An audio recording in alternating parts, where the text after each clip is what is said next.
The story begins with a man named Hutch. He's sitting in front of the FBI, under interrogation. They ask him, "Who are you really?" And with that, the story rewinds a little. Hutch is an assassin. He spends all his time completing missions, killing targets, and living in bloodshed. But because of this life, he's growing more and more distant from his family. His wife Becca waits for him every evening at dinner, but Hutch almost never makes it home on time. One evening, Becca is about to text him saying, "We need to talk," but she stops herself. When Hutch finally spends a day at home, he feels how far he's drifted from his family. His kids head off to school, and his wife leaves for the office. Becca reminds him that summer break is just around the corner. Hutch agrees and says, "We should do something. As a family, let's go somewhere. I'll make the plan. But first, I have an assignment today." Becca wants to say something more, but once again she holds back. Hutch leaves for his assignment. His mission is to steal something, but it takes far longer than expected. His handler, Barber, questions him, "Why did it take you so long? It was supposed to be a simple snatch and grab." Hutch explains, "First I had to take out everyone in the elevator. Then, after I got their keycard, another gang with guns was waiting outside." Barber says, "I figured there'd be one or two other parties interested in this." Hutch replies, "Not just one or two. There were three." After wiping out the gunmen, Hutch also had to face a Brazilian gang wielding machetes. But Hutch, single-handed, took them all down. Barber shrugs it off. "Well, doesn't matter. The job got done. Your $30 million debt just went down by 800 grand. You see, some time ago Hutch burned the money of a Russian gangster, and ever since, he's been repaying that debt. But Hutch says he needs a break. Barber wishes him luck, but adds, "This job is in your nature. And nature always wins." We then see Hutch remembering an ad he spotted while fighting those thugs. It was for a place called Plummerville. He shows his family an introduction video of this amusement park filled with rides and water slides. Hutch says this place has everything. Even Grandpa will love it. But when the kids hear that Grandpa's coming too, they start losing interest. Hutch explains, "This is the only place I visited as a kid. My father brought me here. I want all of us to go together, just once." Hearing this, his whole family agrees. They pick up Hutch's father, David. He has to put out his cigar before getting into the car. Together, singing along the way, the family arrives at Plummerville. But as they head toward the water park, they learn it's closed for the day. Instead, they're given coupons for hot dogs. At the hot dog stand, Hutch remembers how he and his brother Harry used to eat here when they were kids. But now, sitting in the same spot is the local sheriff. He asks Hutch, "What are you looking at?" The tension between them begins to rise.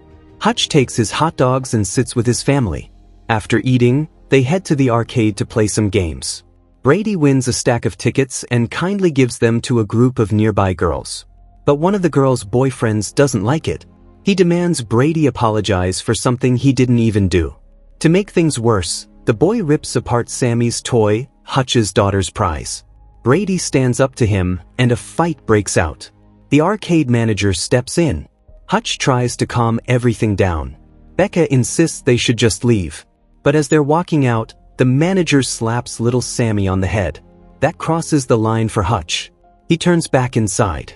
And there, he reveals his true self, showing everyone what he's really capable of. One by one, Hutch takes them down.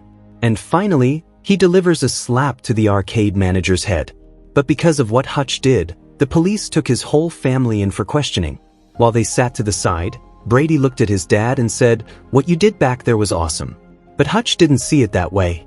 Soon after, the sheriff brought Hutch into his office. There, sitting in the sheriff's chair, was a man named Wyatt. Wyatt controlled the entire town. And the boy from the arcade? He was Wyatt's son. Brady had injured that boy's pitching arm during the fight. Hutch calmly replied, "One of those men smacked my daughter. If you were in my place, what would you have done?" Hearing this, Wyatt let Hutch go. But the sheriff quietly gave his officers some different orders. Back at the hotel, Becca lashed out at Hutch. "Why did you let your other side show?" She said, "Your son is already becoming too aggressive." She asked what was in his work bag, suspecting Hutch had brought something dangerous with him. But inside was only a bottle of wine. This was the same wine from the place where Hutch and Becca had first met. Becca softened, hugged him, and they began talking. She told him, "From the moment I first met you, I knew who you really were. You were covered in blood." The next day, the family spent time playing more games. Meanwhile, David stayed back at his old lodge. That's when Hutch noticed a police officer secretly taking pictures of them. Later, when they went on a duck boat ride, the same officer showed up again, this time with a group of thugs. Hutch quickly ushered his family onto one boat, but didn't join them. He said his stomach was upset. Instead, he boarded a different boat. The officer followed Hutch onto the boat. But when more tourists started boarding, the officer and his men were forced to keep up their act. Once the boat set off, the officer leaned in and said, "We told you to leave." Then the thugs attacked Hutch.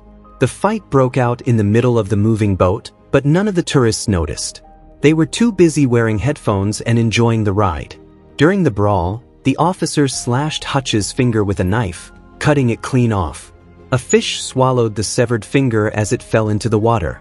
Then, the thugs threw Hutch overboard, realizing he was no ordinary tourist. But Hutch wasn't finished. He climbed back onto the boat, furious, and unleashed his full power. He dismantled every thug one after another and shattered the officer's face. After escaping, Hutch called his brother Harry. He told him about Plummerville, about how he had come back here, but the place wasn't as friendly as he remembered. Harry explained, "That's because it's an old trade route. Dad didn't take us there for a vacation. He took us there to complete a mission." He added that the local police were working with the syndicate. Meanwhile, Wyatt and the sheriff were preparing to ship out some cargo. Wyatt warned him clearly, "Don't cause any trouble." But right then, the sheriff received a call from one of his officers. "That man," he said, "isn't just a tourist." Hutch immediately calls his handler, Barber, and asks about Plummerville. Barber tells him the truth. That place is controlled by a woman named Lendina. Lendina was a ruthless woman who could never tolerate a loss. Anyone who cost her money didn't live long. For her, Plummerville was crucial to her business. Barber advises Hutch to de-escalate the situation before things spiral out of control. Meanwhile, Wyatt gets a call from Lendina. Wyatt's plan was to finish the shipment and then cut ties with her, because once it was delivered, his father's entire debt would be paid off. But Lendina didn't see it that way. According to her, this debt was never ending. She called the sheriff and ordered him to remind Wyatt who the real boss was. "Bring me something he loves most," she said. The sheriff responds by kidnapping Wyatt's son, Max. He plans to hand the boy over to Lendina. But before that can happen, Hutch shows up. Hutch lights a flame and threatens the sheriff, saying, "I'll burn everything down right here. And if anything happens to the shipment, Lendina herself will destroy you." He adds, "Leave my family alone, and I won't do anything." At first, the sheriff refuses. But realizing the risk, he reluctantly agrees. As Hutch turns to leave, his eyes fall on Max, who silently pleads for help. Hutch forces himself to walk away, gets into his car, and drives off. But he can't bring himself to abandon the boy. He turns back. Hutch charges in, fighting everyone. During the firefight, a few stray bullets hit a lamp. The sparks drop into the gasoline Hutch had spilled earlier. The flames spread quickly, igniting the explosives stored nearby. A massive blast tears through the place, destroying everything. When Lendina hears that her entire shipment has been wiped out, she's furious.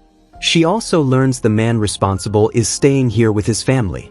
The sheriff calls her too, warning, "Bring every soldier you can." Meanwhile, Hutch and his family regroup at David's old lodge. Even Brady and Max finally face each other and end their tension with a handshake. But Becca isn't happy. She tells Hutch, "You promised me." Hutch, filled with regret, says, "None of this is under my control. You should take the kids and leave me." But Becca shakes her head. "You're my husband, the father of my children. Whatever happens, fix this." Hearing that, Hutch goes straight to Wyatt. Wyatt, the moment he sees Hutch, attacks him without listening. He's convinced Hutch burned the entire shipment. But Hutch fights him off and explains the truth. Wyatt learns that Hutch actually saved his son. Then Wyatt reveals just how dangerous Lendina really is. She was the one who murdered his father. Wyatt warns Hutch that Lendina is vicious and without mercy. And there is no doubt she is coming. Lendina was on her way with an entire army, determined to kill Hutch. Wyatt shows Hutch his stash of weapons, and together they clear out the entire water park. This would be the battleground where they face Lendina. Just then, Harry makes his entrance, arriving to help his brother. Hutch also frees a wolf dog from its cage, unleashing another weapon of chaos. They begin setting traps all around the amusement park, bombs, weapons, and deadly surprises hidden in every corner. Meanwhile, Lendina's soldiers arrive in town. On their way, they spot Hutch's father's old lodge. Lendina orders one of her men, make sure no one inside survives. Inside that lodge, Hutch's entire family is gathered. Becca spots a dart gun. She hands it to her son, telling him to stay strong, then slips away to join the fight. The first to confront Hutch is the sheriff. He declares, "From now on, I'll be running this town, not Wyatt." He demands that Hutch and Wyatt hand over their guns and come with him, but both refuse. As the sheriff turns to walk away, Lendina orders her men to gun him down. With that, Wyatt activates the traps he had set. Hutch uses the rides, the attractions, and every piece of the amusement park itself as weapons. Explosions rip through the grounds, gunfire echoes, and chaos erupts. Hutch storms into the mirror room, where soldiers cannot tell what is real and what is reflection. He plants bombs there, striking when they least expect it. Wyatt lures more soldiers into a ball pit, where hidden landmines wait. But then Wyatt takes a bullet to the leg. The soldiers close in to finish him, only to trigger yet another deadly trap. Hutch sends one soldier flying down a water slide to his death. Others are cut down by his father David, wielding a machine gun with brutal precision. But near the lodge, a second wave of Lendina's soldiers arrives. Harry takes them head-on. Soon, only Lendina's top fighter remains. He and Harry clash in a one-on-one sword fight. Harry slices through both his sword and his gun before finishing him off. Back at the lodge, one soldier makes it inside. But Brady, Hutch's son, takes him down. Harry smiles at the boy. "Your dad would be proud of you, Brady." Then finally, Hutch comes face to face with Lendina herself.